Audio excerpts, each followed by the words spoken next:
જય શ્રી કૃષ્ણ મિત્રો, રાધે રાધે. સ્વાગત છે તમારું એક નવા જ વિડીયોમાં.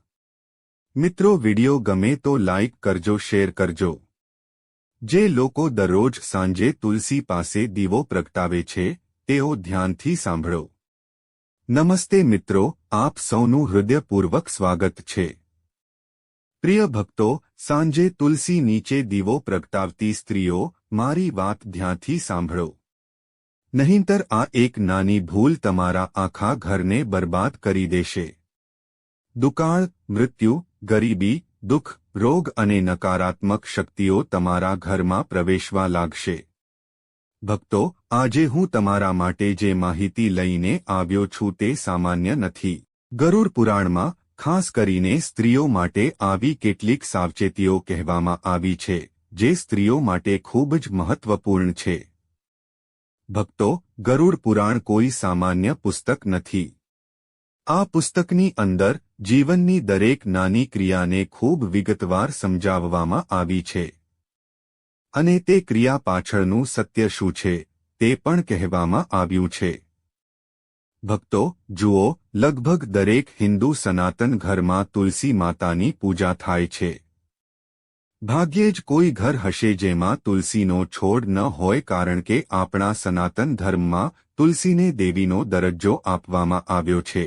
ભક્તો, જુઓ, આપણા ઘરમાં સ્ત્રીઓ દરરોજ સવારે અને સાંજે તુલસીની સામે દીવો પ્રગટાવે છે અને કહે છે કે ગરુડ પુરાણ અને અન્ય વૈદિક ધાર્મિક ગ્રંથોમાં તુલસી પૂજાનું વિશેષ મહત્વ જણાવવામાં આવ્યું છે અને ખાસ કરીને સાંજે તુલસીમાં દીવો પ્રગટાવવો એ ખૂબ જ પુણ્યપૂર્ણ કાર્ય અને ખૂબ જ ચમત્કારિક કાર્ય માનવામાં આવે છે. પરંતુ આ ફક્ત એક ધાર્મિક વિધિ નથી, પરંતુ તેની પાછળ ઘણા ગુણો, આધ્યાત્મિક, કૌટુંબિક અને પૂર્વજોના કારણો છે. ભક્તો, આજે આ વિડીયોમાં અમે તમને જે કહેવા જઈ રહ્યા છીએ તે આજ પહેલા કોઈએ તમને કહ્યું ન હોત કે સાંજે તુલસીમાં દીવો પ્રગટાવતી સ્ત્રીઓએ શું સાવચેતી રાખવી જોઈએ. મિત્રો, જુઓ, બધા કહે છે કે સવારે અને સાંજે તુલસીમાં દીવો પ્રગટાવો. તુલસીમાં દીવો પ્રગટાવવાથી આવું થશે, એવું થશે. પરંતુ તમે જાણો છો કે ક્યારેક તમે દીવો પ્રગટાવો છો પરંતુ જાણતા જાણતા તમે કેટલાક એવા મહાન પાપ કરો છો જેના કારણે આખું ઘર બરબાદ થઈ જાય છે. ઘરનું સુખ, શાંતિ અને સંપત્તિ બધું જ દૂર થઈ જાય છે, કારણ કે માતા લક્ષ્મી અને માતા અન્નપૂર્ણા ઘરની તુલસીમાં રહે છે. ઘરની ખુશી ઘરની તુલસીમાં રહે છે. ભક્તો, દરેક ઘરની તુલસી દરેક ઘરને ચોક્કસ કંઈક કહે છે. તો આ વિડીયોમાં આપણે એ પણ જાણીશું કે તમારા ઘરની તુલસી તમને શું કહે છે. પ્રિય ભક્તો, વિડીયોમાં આગળ વધતા પહેલા મારી તમને એક નાની વિનંતી છે કે વિડીયોને અંત સુધી જુઓ. તેને બિલકુલ ચૂકશો નહીં, કારણ કે આ માહિતી ખૂબ જ કિંમતી છે અને વિડીયોને અન્ય લોકો સાથે શેર કરો જેથી અન્ય લોકોને પણ ફાયદો થાય. અને હા ભક્તો, વિડીયોને એક સુંદર લાઇક આપો અને તમારી પોતાની યુટ્યુબ ચેનલ શ્રેષ્ઠ વાતોને સબસ્ક્રાઇબ કરવાનું ભૂલશો નહીં જેથી તમને શક્ય તેટલી વહેલી તકે આવી માહિતી મળી શકે. અને હા પ્રિય ભક્તો, કોમેન્ટ બોક્સમાં જય લક્ષ્મી માતા લખવાનું ભૂલશો નહીં. મિત્રો, જુઓ, વાત એ છે કે તે અમારું કામ છે. અમે ફક્ત સલાહ આપી શકીએ છીએ. હવે તમે માનો કે ના માનો તે તમારી ઈચ્છા છે. પણ ભક્તો, હું એક વાત ચોક્કસ કહીશ કે જો તમે માનો છો તો તમારી હોડી પાર થશે. આ વિડીયોને અંત સુધી જોયા પછી તમારે કોઈ પણ પ્રકારની સમસ્યાનો સામનો કરવો પડશે નહીં. બાકી તમારી ઈચ્છા છે. તમે પોતે ખૂબ સમજદાર છો. તો પ્રિય ભક્તો, ચાલો આપણે વધુ વાત કર્યા વિના આ વિડિયો શરૂ કરીએ. ભક્તો, જુઓ, દરેક ઘરમાં સવાર સાંજ તુલસી નીચે દીવો પ્રગટાવવામાં આવે છે. કેટલાક લોકો પોતાના ઘરની તુલસીને ઘરની બહાર રાખે છે, કેટલાક લોકો તેને છત પર રાખે છે અને કેટલાક લોકો તેને બાલ્કનીમાં રાખે છે. પરંતુ શાસ્ત્રોમાં હંમેશા તુલસીનું સ્થાન જણાવાયું છે. ઘરની બહાર એક નાના ફૂલછોડમાં, કારણ કે એવું કહેવાય છે કે ઘરમાં આવતી નકારાત્મક શક્તિઓ, ઘરમાં થતા ઝઘડા અને ઝઘડા, તો તુલસી આપણને તે બધી વસ્તુઓથી બચાવે છે. આપણા ઘરમાં પ્રવેશતા પહેલા તુલસી તે બધી નકારાત્મક વસ્તુઓને પોતાની અંદર શોષી લે છે. ભક્તો, આપણે હંમેશા પૂર્વ કે ઉત્તર દિશામાં તુલસી વાવવી જોઈએ અને દીવો પ્રગટાવતી વખતે તમારું મુખ પૂર્વ કે ઉત્તર દિશા તરફ હોવું જોઈએ, કારણ કે પૂર્વ અને ઉત્તર દિશાઓ માતા તુલસી માટે સૌથી ખાસ અને સૌથી શુભ માનવામાં આવે છે. આમ કરવાથી ઉર્જાનો પ્રવાહ શુભ હોય છે અને જ્યારે ઉર્જાનો પ્રવાહ શુભ હોય છે ત્યારે જીવનમાં એક અલગ પ્રગતિ જોવા મળે છે. ઉદાહરણ તરીકે, ધારો કે તમારા ઘરમાં ઘણા લાંબા સમયથી ઝઘડા ચાલી રહ્યા છે. પરિવાર વચ્ચે બિલકુલ સુમેળ નથી. એવું લાગે છે કે એકબીજા વચ્ચે પ્રેમનો કોઈ પત્તો જ નથી. એક ઝઘડો સમાપ્ત થતાં જ બીજી ઝઘડો શરૂ થાય છે. બીજી ઝઘડો સમાપ્ત થતાં જ ત્રીજી ઝઘડો શરૂ થાય છે. આજના સમયમાં લગભગ દરેક ઘરમાં ઝઘડા થઈ રહ્યા છે. એવું કોઈ ઘર નથી જ્યાં કૌટુંબિક ઝઘડો ન હોય. ભક્તો, એટલા માટે આપણા શાસ્ત્રોમાં તુલસી વિશે બધું જ વિગતવાર જણાવવામાં આવ્યું છે, કારણ કે ઘણી વખત ઘરની બધી વસ્તુઓ તુલસી પર આધાર રાખે છે. જે ઘરમાં તુલસીનો છોડ સુકાઈ જાય છે એવું પણ માનવામાં આવે છે કે તે ઘરમાં કેટલીક અકાળ શક્તિઓ, કેટલીક નકારાત્મક શક્તિઓ હાજર હોય છે. એટલા માટે છોડ ઉગતો નથી. એટલા માટે માતા લક્ષ્મી ઘરમાં પ્રવેશ કરી શકતી નથી. એટલે કે ભક્તો જુઓ, જે ઘરમાં પિતૃ દોષ હોય છે ત્યાં તુલસીનો છોડ ક્યારે ઉગે નહીં. કેમ? કારણ કે આપણા પૂર્વજો તે તુલસીના છોડને ફળ આપતા નથી. એટલા માટે આપણે ઘરમાં હંમેશા સ્વચ્છ અને સ્વસ્થ તુલસીનો છોડ રાખવો જોઈએ. તૂટેલી, સુકાઈ ગયેલી તુલસીમાં દીવો ન પ્રગટાવવો જોઈએ. સ્ત્રીઓએ આ વાત ધ્યાનથી સાંભળવી જોઈએ. ફક્ત સ્ત્રીઓ જ નહીં, જો પુરુષો પણ દીવો પ્રગટાવે છે તો જ્યારે પણ આપણે દીવો પ્રગટાવીએ છીએ ત્યારે આપણે તેને તુલસીના છોડ સામે પ્રગટાવવો જોઈએ, જે સંપૂર્ણપણે લીલો હોય. તેમાં બધા પાંદડા દેખાય. તેની ડાળીઓ ભીની હોવી જોઈએ. પરંતુ આપણે ક્યારેય તૂટેલા તુલસીના છોડમાં દીવો ન પ્રગટાવવો જોઈએ. તૂટેલા તુલસીના છોડમાં દીવો પ્રગટાવવાથી આપણું ઘર પણ નાશ પામે છે. વિવિધ પરિવારો તૂટી જાય છે. એટલા માટે ભક્તો, મેં તમને કહ્યું છે કે તુલસીની આસપાસ સ્વચ્છતાનું ખાસ ધ્યાન રાખો, કારણ કે તે પવિત્રતાનું કેન્દ્ર માનવામાં આવે છે. એવું કહેવાય છે કે આ દુનિયામાં તુલસી જેટલું પવિત્ર કંઈ નથી. ગૌમૂત્ર પછી તુલસી આવે છે, જે પવિત્ર માનવામાં આવે છે, કારણ કે ભગવાન શ્રીકૃષ્ણ પોતે પોતાના ગળામાં તુલસીની માળા પહેરે છે. અને હંમેશા ધ્યાનમાં રાખો કે સાંજ પડતાની સાથે જ સૂર્યાસ્ત સમયે દીવો પ્રગટાવો. સૂર્યાસ્ત સમયે રાત અને દિવસ વચ્ચે સંધ્યા હોય છે, કારણ કે એવું કહેવાય છે કે જે વ્યક્તિ રાત્રે પોતાના ઘરમાં તુલસીની સામે દીવો પ્રગટાવે છે તેના જીવનમાં અંધકાર આવે છે.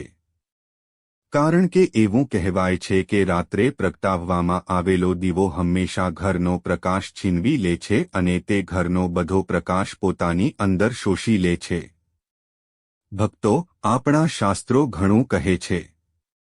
પરંતુ આજના યુગના કેટલાક આધુનિક યોગીઓ એટલા શિક્ષિત થઈ ગયા છે કે તેઓ આપણા શાસ્ત્રોમાં બિલકુલ માનતા નથી.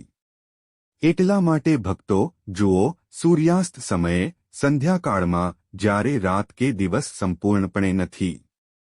કારણ કે આ તે સમય માનવામાં આવે છે જ્યારે કાલ ભૈરવ અને નકારાત્મક શક્તિઓ સક્રિય થાય છે. એવું કહેવાય છે કે જ્યારે સાંજનો સમય હોય છે ત્યારે બધા આપણને કહે છે કે દેવી દેવતાઓ પૃથ્વી પર વિહાર કરે છે. દેવી દેવતાઓ ઘરમાં આવે છે. આપણે સાંજ દરમિયાન ઘરના દરવાજા ખુલ્લા રાખવા જોઈએ. પરંતુ ધ્યાનમાં રાખો કે તુલસીમાં દીવો પ્રગટાવવાથી નકારાત્મક ઉર્જાનો નાશ થાય છે અને ગરુડ પુરાણ અનુસાર સાંજનો સમય એ સમય છે જ્યારે કાલ ભૈરવ, જે કાલ પીઠ છે, આપણા ઘરની બધી વસ્તુઓ આપણને પાછી આપે છે અને આપણાથી પ્રસન્ન થાય છે. ત્યારે આપણે ધન્ય બનીએ છીએ. જીવન અને નકારાત્મક શક્તિઓ પણ સક્રિય બને છે. એટલે કે આ સમય નકારાત્મક અને સકારાત્મક બંને શક્તિઓ માટે ખૂબ જ અસરકારક માનવામાં આવે છે. તો ચાલો તમને જણાવી દઈએ કે તુલસીમાં દીવો પ્રગટાવવાથી નકારાત્મક ઉર્જાનો નાશ થાય છે. જ્યારે આપણે તુલસી પાસે દીવો પ્રગટાવીએ છીએ ત્યારે તમે ઘણીવાર જોયું હશે કે જ્યારે તે તુલસીની આસપાસ પવન ફૂંકાય છે ત્યારે ક્યારેક પવન જોરથી ફૂંકાય છે ત્યારે આપણો દીવો બુઝતો નથી. તે કેમ બુઝાતો નથી? કારણ કે તુલસી માતા પોતે તે દીવાનું રક્ષણ કરે છે અને દીવાનું રક્ષણ કરવાનો અર્થ પરિવારનું રક્ષણ કરવાનો છે અને જ્યારે આપણા પરિવારના રક્ષક ભગવાન પોતે હોય છે ત્યારે કોઈ આપણને નુકસાન પહોંચાડી શકે નહીં. ભક્તો, તેથી સ્ત્રીઓએ ધ્યાનમાં રાખવું જોઈએ કે તુલસીમાં સાંજે દીવો પ્રગટાવતી વખતે કેટલીક નાની ભૂલો હોય છે જે ટાળવી જોઈએ અને ભૂલથી પણ ન કરવી જોઈએ. જો મિત્રો, તુલસીમાં દીવા પ્રગટાવવાના ઘણા પ્રકારોનું વર્ણન કરવામાં આવ્યું છે. શુદ્ધ ઘીનો દીવો શ્રેષ્ઠ માનવામાં આવે છે. શાસ્ત્રો અનુસાર ગૌરવ પુરાણમાં લખ્યું છે કે જે વ્યક્તિ શુદ્ધ ઘીનો દીવો પ્રગટાવે છે તેનું જીવન પવિત્ર રહે છે. તે વ્યક્તિના જીવનમાં ક્યારેય ધનની કમી હોતી નથી. જો ઘી ઉપલબ્ધ ન હોય તો તમે તલના તેલનો દીવો પણ પ્રગટાવી શકો છો, કારણ કે તલના તેલનો દીવો પણ યોગ્ય છે. રિફાઇન્ડ તેલનો ઉપયોગ બિલકુલ ન કરવો જોઈએ. તે સંપૂર્ણપણે અશુદ્ધ માનવામાં આવે છે. મિત્રો, રિફાઇન્ડ તેલ, સરસવના તેલનો ઉપયોગ કરતી સ્ત્રીઓએ થોડી કાળજી લેવી જોઈએ કારણ કે આવો દીવો પ્રગટાવવાથી માતા લક્ષ્મી ગુસ્સે થઈ શકે છે. આશીર્વાદ વરસાવવાને બદલે તે કૃપા પણ છીનવી શકે છે અને દીવાની દિશા પર પણ ખાસ ધ્યાન આપવું જોઈએ. આજકાલ લોકોને શું થઈ ગયું છે કે તેઓ નાની નાની બાબતોનું પણ ધ્યાન રાખતા નથી અને પછી જ્યારે સમસ્યાઓ આવે છે, પછી જ્યારે દુઃખ આવે છે, પછી જ્યારે દુઃખ આવે છે ત્યારે તેઓ ભગવાનને શાપ આપવા લાગે છે પણ પાછળ ફરીને પોતાની ભૂલ જોતા નથી. પણ ભક્તો, જુઓ, જો તમે ભૂલ કરી રહ્યા છો તો હું તમને કહી રહ્યો છું તો આજથી જ તમારે આ ભૂલોને સુધારવાનો પ્રયાસ કરવો જોઈએ અને દીવો પૂર્વ કે ઉત્તર દિશામાં રાખવો જોઈએ. આનાથી જીવનમાં ધન, સ્વાસ્થ્ય, સુખ અને શાંતિ આવે છે. આનાથી જીવનમાં માતા લક્ષ્મીનો આશીર્વાદ આવે છે. આનાથી જીવન ધન્ય બને છે. ઉપરાંત, ભક્તો, તમારે ધ્યાનમાં રાખવું જોઈએ કે દીવાની વાટ હંમેશા લાંબી હોવી જોઈએ અને તે સફેદ કપાસની હોવી જોઈએ. જ્યારે પણ આપણે દીવામાં વાટ મૂકીએ છીએ અને જો તે વાટ સંપૂર્ણપણે બળી જાય છે તો તે ખૂબ જ શુભ પ્રતીક માનવામાં આવે છે. ભક્તો, હંમેશા દીવાની વાટ લાંબી રાખો અને જો શક્ય હોય તો પંચમુખી દીવો પ્રગટાવવો વધુ ફળદાયી છે કારણ કે તેમાં ન તો વધુ ઘી કે ન તો વધુ તેલનો ઉપયોગ થતો હોય છે. પંચમુખી દીવો પ્રગટાવવાથી આપણે આપણા ગ્રહો, આપણા જીવન અને આપણા ઘર પર 5 તત્વોની સંપૂર્ણ અસર જોઈએ છીએ. મિત્રો, પંચમુખી દીવો પ્રગટાવવો વધુ ફળદાયી છે અને દીવો પ્રગટાવતી વખતે મંત્ર અને ભાવના સાથે માતાને પ્રાર્થના કરો કે તમેવ માતા ચા પિતા તમેવ બંધુ સખા તમેવ અને ભક્તિની ભાવના વિના આ વિધિ અધૂરી માનવામાં આવે છે. તેથી આપણા મનમાં ભક્તિ હોવી જોઈએ કારણ કે જુઓ, ભક્તિ હોવી જરૂરી છે કારણ કે આજના સમયમાં જો આપણે કોઈ પણ કાર્ય કરીએ છીએ પછી ભલે તે ધર્મ સાથે સંબંધિત હોય કે ભગવાન સાથે, જો આપણને તેમાં શ્રદ્ધા ન હોય તો આપણને તેનું સંપૂર્ણ પરિણામ મળશે નહીં. એટલા માટે ભક્તોએ દીવો પ્રગટાવતી વખતે આવા નાના નાના કાર્યો કરવા જોઈએ અને ધ્યાનમાં રાખવું જોઈએ કે તમારે ક્યારે ખુલ્લા પગે ન રહેવું જોઈએ અને ચંપલ પહેરીને પણ તુલસી પાસે ન જવું જોઈએ. તુલસી માતાને સમાન માનવામાં આવે છે. એટલા માટે ચંપલ અને ચંપલ પહેરીને ત્યાં જવું એ એક મહાન પાપ માનવામાં આવે છે અને આ મહાન પાપના પરિણામો આપણને ખૂબ જ ખરાબ રીતે ભોગવવા પડે છે. જે લોકો તુલસી પાસે ચંપલ અને ચંપલનો સ્ટેન્ડ બનાવે છે જેઓ ચંપલ અને ચંપલ ઉતારીને તુલસી પાસે જાય છે તેમને ક્યારેક જીવનમાં એવી પરિસ્થિતિઓનો સામનો કરવો પડે છે કે અહીં કહેવું મુશ્કેલ છે. ભક્તો, જુઓ, અચાનક બીમાર પડી જવું, અચાનક આર્થિક સંકટનો સામનો કરવો, અચાનક વ્યવસાય ગુમાવવો, અચાનક ઈજા થવી. એટલા માટે ક્યારેય ચંપલ અને ચંપલ પહેરીને તુલસી માતા પાસે ન જવું જોઈએ અને સ્ત્રીઓએ માસિક સ્રાવ દરમિયાન ભૂલથી પણ તુલસીને સ્પર્શ ન કરવો જોઈએ. આ સમયે શરીરમાંથી નીકળતી ઊર્જા તુલસીની સુખમ શક્તિને અસર કરે છે અને ફક્ત દૂરથી જ શ્રદ્ધા રાખો. આ પ્રશ્ન પૂછશો નહીં. તુલસીના કારણે, ભક્તો, જુઓ, જીવનમાં ઘણી વસ્તુઓ મહત્વપૂર્ણ છે અને ગરુડ પુરાણમાં મનાઈ છે કે સાંજ પછી તુલસીના પાન ક્યારેય તોડવા ન જોઈએ. આમ કરવાથી પરિવારની સમૃદ્ધિમાં અવરોધ આવે છે. જો હાથ ગંદા હોય તો દીવો ન પ્રગટાવો. શાસ્ત્રોમાં કહેવામાં આવ્યું છે કે સ્નાન કર્યા વિના અને સ્વચ્છ હાથથી પૂજા ન કરો. તેથી તુલસી પૂજા પહેલા હાથ પગ ધોવા જરૂરી છે. ઘણી સ્ત્રીઓ સવારથી સાંજ સુધી બેસી રહે છે. તેઓ સૂઈ જાય છે. તેઓ આ બધા કાર્યો કરે છે. અને જો તેઓ સાંજે સ્નાન ન કરે તો તે ઠીક છે. જુઓ, સ્નાન કરવું જરૂરી નથી. પરંતુ હાથ શુદ્ધ કરવા ખૂબ જ મહત્વપૂર્ણ છે અને તુલસીમાં દીવો પ્રગટાવતી વખતે તરત જ માથું ફેરવવું નહીં. દીવો પ્રગટાવ્યા પછી થોડીવાર ત્યાં બેસીને પ્રાર્થના કરો. ઊભા રહીને સકારાત્મક પ્રાર્થના કરો. તે અપાર સકારાત્મક ઊર્જા આપે છે. અને હું તમને તુલસીનો દીવો પ્રગટાવતા પહેલા અને તુલસીનો દીવો પ્રગટાવ્યા પછી અદ્ભુત ફાયદાઓ કહું છું કે તુલસીમાં દીવો પ્રગટાવવાથી વંશ પરની મુશ્કેલીઓ દૂર થાય છે. જેના કારણે પિતૃદોષ કાલ સર્પ દોષથી રાહત મળે છે. ગ્રહ દોષ રહે કેતુનો પ્રભાવ ઓછો થાય છે. જેના કારણે ખાસ કરીને મહિલાઓને સંતાન સુખ અને લગ્ન જીવનમાં સુધારો મળે છે. અને માં લક્ષ્મી ઘરમાં કાયમ માટે નિવાસ કરે છે. આજના સમયમાં કોને પૈસાની જરૂર નથી? મિત્રો, દરેક વ્યક્તિને પૈસાની જરૂર હોય છે. એટલા માટે સાંજે તુલસીમાં દીવો પ્રગટાવવાથી આપણને ઘણા પૈસાના લાભ મળે છે. શનિ, રાહુ અને કેતુની સ્થિતિમાં માનસિક શાંતિ મળે છે. માનસિક તણાવ, માનસિક ભય, અસુરક્ષા અને મૂંઝવણ જેવી લાગણીઓ ઓછી થાય છે. હવે ભક્તો, જુઓ, ગરુડ પુરાણમાં તુલસીમાં દીવો પ્રગટાવવા પાછળનું રહસ્ય જણાવવામાં આવ્યું છે. અને જો ગરુડ પુરાણના દૃષ્ટિકોણથી જોવામાં આવે તો તે કેટલું શુભ છે અને તે આપણા જીવનમાં કેટલી હદ સુધી ચમત્કારિક હોઈ શકે છે. ગરુડ પુરાણ અનુસાર તુલસી દેવી લક્ષ્મીનો અવતાર છે અને સાંજે જ્યારે અંધકાર વધે છે ત્યારે નકારાત્મક શક્તિઓ જાગૃત થાય છે. તેથી તુલસી માતાની સામે દીવો પ્રગટાવવાથી ઘરના ઉર્જા ક્ષેત્રને શુદ્ધ કરવામાં આવે છે. પૂર્વજોને અર્પણ કરવાનું પુણ્ય મળે છે.